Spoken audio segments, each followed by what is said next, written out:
Hello friends, welcome to my TET class. Friends, आज हम देखेंगे भूगोल और भूगोल में देखने वाले हैं ग्लोब। तो इस वीडियो को स्टार्ट करने से पहले आपका सिलेबस देख लेते हैं एक बार।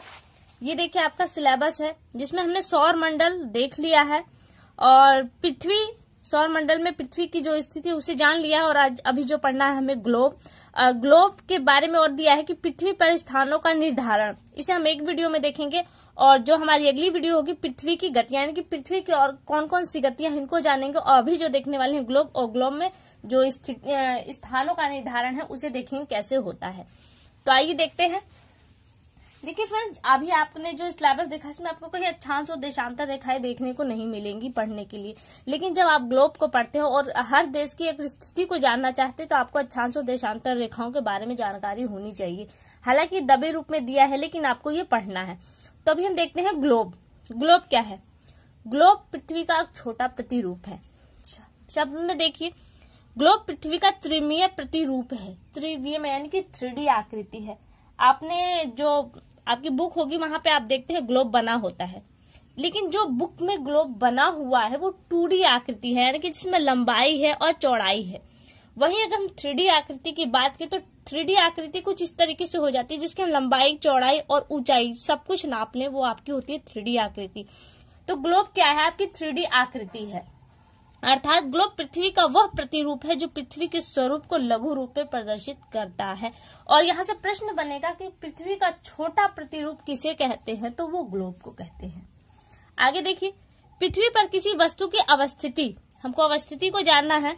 ग्लोब पर सुनिश्चित स्वीकार गणितीय सिद्धांतों पर आधारित काल्पनिक रेखाओं से ज्ञात की जाती हैं। ये काल्पनिक रेखाएं कौन सी है? अक्षांश और देशांतर रेखाएं आपकी काल्पनिक रेखाएं हैं। तो ये काल्पनिक है क्योंकि हकीकत में पृथ्वी पर ऐसी कोई रेखाएं नहीं है, वरन देशों की स्थितियों को समझने के लिए, जानने के लिए इन रेखाओं की कल्पना की गई है। तो आइए हम देखते हैं। यहाँ पे देखिए दिया है पृथ्वी की अवस्थिति। पृथ्वी की अवस्थिति को जानेंगे और देखेंगे हम यहाँ पे देशांतर रेखाएं। देखिए देशांतर रेखाएं क्या, आपने पृथ्वी देखा होगा किताबों में, तो इस तरह से एक पृथ्वी बनी होती है जिसपे इस तरह से देशांतर रेखाएं बनी। जो इस तरह की रेखाएं होती हैं वो आपकी देशांतर रेखाएं होती है।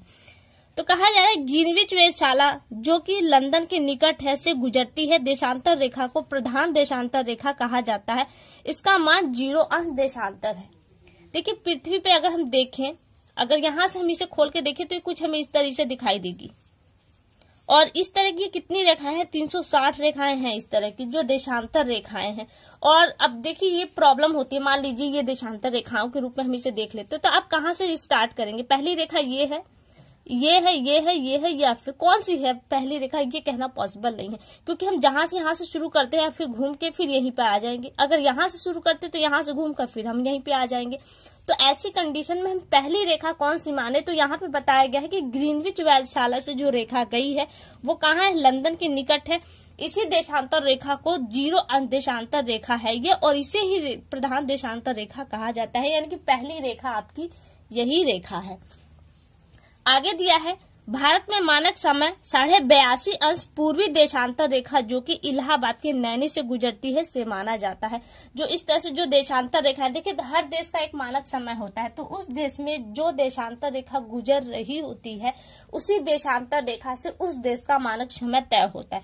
तो भारत से जो देशांतर रेखा गुजर रही है वो 82.5 अंश पूर्वी देशांतर रेखा, और इसी से भारत का समय तय होता है। और ये कहाँ से गुजर रही है? इलाहाबाद के नैनी से गुजर रही है। आगे देखिए, देशांतर रेखाओं की संख्या 360 है। हमने कहा ना कि कितनी संख्याएं हैं? 360 देशांतर रेखाएं हैं पृथ्वी पर, और एक अंश की दूरी तय करने में पृथ्वी को 4 मिनट का समय लगता है। अगर हम इस तरह से पृथ्वी बनाए, इस पे देशांतर रेखाएं बनाए, तो देशांतर रेखाओं का जो एक भूमध्य रेखा है इस पे एक अंश की दूरी बराबर जो समय है वो 4 मिनट के। एक अंश से जब दूसरे अंश पे पृथ्वी पहुंचती है तब तक उसे 4 मिनट का वक्त लगता है। फिर दिया पृथ्वी पश्चिम से पूर्व अपनी धुरी पर घूमती है। देखिए पृथ्वी है, हमने ये कहा कि पृथ्वी है।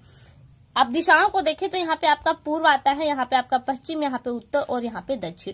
कह रहा है कि पृथ्वी पश्चिम से, यानी कि पश्चिम से पूर्व की ओर घूमती है। तो कैसे घूमती है? जिस तरह से आपकी घड़ी घूमती है उसी तरह से घूमती है। घूमने को तो आप कहेंगे इधर से भी चली जाएगी, पूर्व में इधर से भी चली जाएगी, लेकिन जो घूमने का दिशा है वो घड़ी की दिशा के हिसाब से चलता है। फिर दिया है 15 अंश देशांतर पर 1 घंटे का अंतर आ जाता है। 1 अंश की दूरी बराबर 4 मिनट। तो 15 अंश की दूरी बराबर क्या होगा? 15 चौका 60 मिनट, और 60 मिनट बराबर क्या है? 1 घंटे के बराबर। तो 15 देशांतर पर 1 घंटे का अंतर आ जाता है। नीचे दिया है भूमध्य रेखा पर 1 अंश की दूरी कितने किलोमीटर को दर्शाती है? तो भूमध्य रेखा पर, इस वाले भूमध्य रेखा पर अंश की, क्योंकि भूमध्य रेखा के बाद जैसे हम देशांतर रेखाओं के साथ ऊपर जाते हैं तो इनके जो बीच की दूरी है वो कम होती चली जाती है और ध्रुवों पर जाते जाते ये शून्य हो जाती है। कहा जा रहा है कि भूमध्य रेखा पर 1 अंश की दूरी बराबर कितना है? 111 किलोमीटर है। कहीं कहीं इतना ही देगा या कहीं कहीं दशमलव में दे भी देगा तो देगा 111.32 किलोमीटर की दूरी होती है 1 अंश के मध्य में। ये तो हो गई देखिए आपकी देशांतर रेखाएं, और यहाँ से मुख्य पॉइंट। अब देखते हैं हम अक्षांश रेखाएं। देखिए यहाँ पे मैंने अक्षांश रेखाएं लिया है। अक्षांश रेखाएं कौन सी है? आपने पृथ्वी देखा होगा, इस तरह से पृथ्वी की आकृति, और यहाँ पे जो भूमध्य रेखा है इस तरह से जो समानांतर रेखाएं होती हैं वो आपकी होती है अक्षांश रेखाएं। देखिए कहा है ग्लोब पर खींची गई समानांतर रेखाएं। समानांतर में होता है जो समान अंतर पे है, जो आप कितनी ही दूरी पर इसे आगे बढ़ाकर ले जाए लेकिन कभी आपस में मिलेंगी नहीं, इसलिए इन्हें कहा जाता है समानांतर रेखाएं। कहा जा रहा है कि ग्लोब पर खींची गई समानांतर रेखाओं को अक्षांश रेखा कहा जाता है। इन रेखाओं को अक्षांश रेखा कहा जाता है। और 0 अंश की अक्षांश रेखा यानी कि भूमध्य रेखा जो पृथ्वी के मध्य से गुजरती है भूमध्य रेखा कहलाती है। वो 0 अंश देशांतर रेखा होती है, और इसे और 2 नाम दिए गए हैं, विषुवत रेखा या फिर विषुवत वृत्त। आगे देखिए दिया है भूमध्य रेखा के ऊपर 0 अंश से 90 अंश। भूमध्य रेखा ये है आपकी भूमध्य रेखा से, और ये क्या है? उत्तर है, और नीचे क्या है आपका? दक्षिण। यहाँ पे जाते जाते 90 आ जाता है और यहाँ पे आते आते यहाँ पे भी 90। तो कह रहा है कि 0 अंश से 90 अंश उत्तरी, यानी कि ये पूरा एरिया क्या है आपका? उत्तरी ध्रुव तक उत्तरी गोलार्ध, और भूमध्य रेखा के नीचे 0 अंश से 90 अंश उत्तरी ध्रुव, यानी कि ये वाला पोर्शन क्या कहलाता है? दक्षिणी गोलार्ध आपका कहलाता है। यानी कि ये कौन सा गोलार्ध है? उत्तरी गोलार्ध, और ये अर्ध क्या कहलाता है? दक्षिणी गोलार्ध। गोलार्ध यानी कि गोले का आधा। अब आके देखिए यहाँ पे कुछ रेखाएं दी गई हैं। ये 5 रेखाएं हैं जो बहुत ज्यादा इंपॉर्टेंट है, यहाँ से प्रश्न बन भी जाते हैं। देखिए एक प्रश्न सीटेट में आया था कि पृथ्वी 66.5 अंश झुकी हुई है, तो कहाँ से? वो अपने अक्ष से 66.5 अंश झुकी हुई है।